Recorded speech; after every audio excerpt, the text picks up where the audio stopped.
தான் நான் சொல்றேன். ஸோ பொண்ணுங்கனாலே இந்த ஓட்டு பார்த்து போடுங்க, பார்த்து போடுங்கன்னு நான் 100 தடவ சொல்றதுக்கு ஒரே ரீசன் தான்.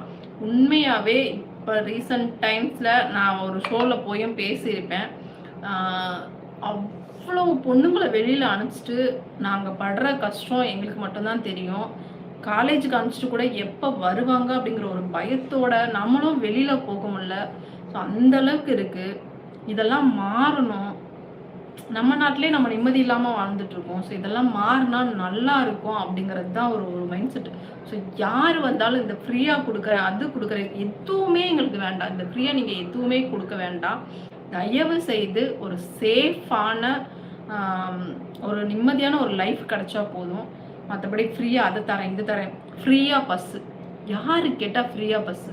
அந்த கண்டக்டர் கூட அவ்வளோ கேவலமா பேசுறாங்க. எனக்கே நடந்தது. ஒரு 1 மந்த்ல எனக்கே நடந்தது.